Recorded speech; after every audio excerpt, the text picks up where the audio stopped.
Ուրեմն վերջերս շատ հենց Գյումրիում տեղի ունեցող այդ գործողությունների ժամանակ ես գտնվում էի Շիրակի մարզի Առաջինազյանի դատարանում Գյումրու նստավայրում, ինձ հերթական անգամ տադում էին։ Եվ տադում էին նրա համար, որ ես Նիկոլ Փաշինյանին տարիներ առաջ երկար կյանք էի ցանկացել, ամենայն անկեղծությամբ ասել էի, որ դու շատ երկար պետք է ապրես,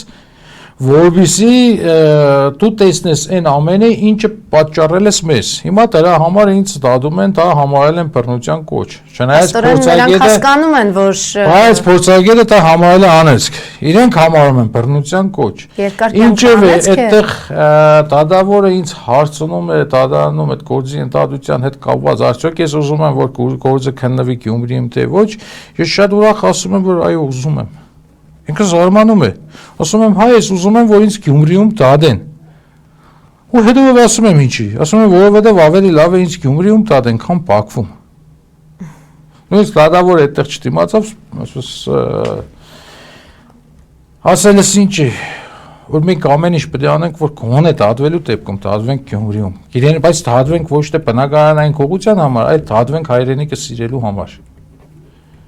Ինչպես շատերը այս ընթացքում բանդերում այդ թվում ես ունեցանք այդ պատիվը, իսկապես դա պատիվ էր, որ մենք կարողացանք բանդ ընկնել միայն նրա համար, որ հայրենիք սիրում ենք։ Ամեն ինչ պետք է անենք, որ այս հողի վրա մեռնենք։ Այս այսօր ամենայն անկեղծությամբ նախանձում եմ բոլոր այն տղաներին, ովքեր Արցախում զոհվեցին, որովհետև ի տարբերություն իրենք հաղթանակած գնացին։ Իրենք չկախտեցին, իրենք մնացին այնտեղ։